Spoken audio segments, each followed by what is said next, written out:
ሰላም ቅዱሳን የጌታችንና ያዳኛችን ኢየሱስ ክርስቶስ ጸጋና ሰላም ይብዛላችሁ።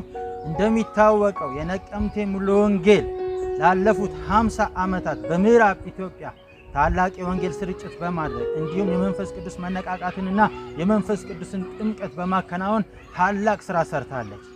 ይህ ስለሆነም በሚመጣው መጋቢት 8 እስከ 22 ድረስ የሚቆይ ታላቅ መንፈሳዊ ድግስ አዘጋጅታለች። ስለዚህ በኢትዮጵያ ያላችሁ እንዲሁም በውጭ ሀገር ያላችሁ በዚህ ፕሮግራም ላይ በመገኘት የበረከቱ ተካፋይ እንድትሆኑ እንጋብዛችኋለን። የጌታ ሰላምና ጸጋ ይሁንላችሁ። Hello, how are you God's people?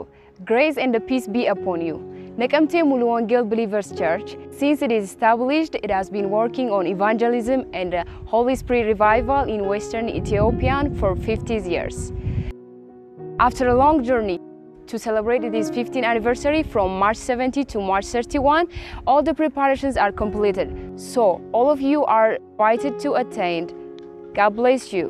Nagafi ayyaanni gooftaa keenya fayyisaa keenya Yesuus Kiristoos hunduma keessaniif habaayatu jechaa waggootii 50 darbaniif waldaan amantoota mulu wangeel naqamtee lixa Oromiyaa irratti tatamsa'ina wangeelaa fi haaromsa afura qulqulluu irratti hojjechaa turuun ishee yaadatama. Kanaafiyyuu bitootessa 8 hamma 22tti sirna kabaja ayyaana waggaa 50ffaaf eebba mana waaqeffannaa haaraa waan geggeessituu fi fagoof dhiyoo kan jirtan biyya keessaa biyya ala kan jirtan akka irratti argamtan gammachuu guddaan isin afeerti. Kanaaf hundumti keessan ayyaana kana irratti akka argamtan waldaan afeerraa guddaa isinii gooteetti. Karaan keessan karaa nagaa ta'u nagaan kottaa isin jaallanna. Yesuus Kiristoos kaleessas har'as amma bara baraan isuma sana Yesuus gooftaadha. Maqaa Waaqayyo Abbaa, Waaqayyo Ilmaa, Waaqayyo Hafuura Qulqulluu, Waaqayyo tokkoon nagaan Waaqayyo isiniif haa ta'u.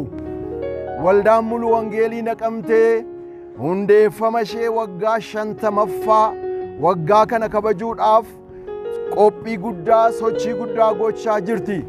Kanaaf iyyuu biyya alaas ta'e biyya keessa kan jirtan sabni Waaqayyoo hundumtu sagantaa kana irratti argamtanii eebba guddaa kana akka lixaatti kan ta'u kana irratti argamtanii akka hirmaattota taatan hamma guyyaa sanaattis immoo kadhannaadhaan kallattii garaagaraatiin akka nu tumsitan jaalala gooftaatiin waamichan isiniif godhaa eebbifamaa.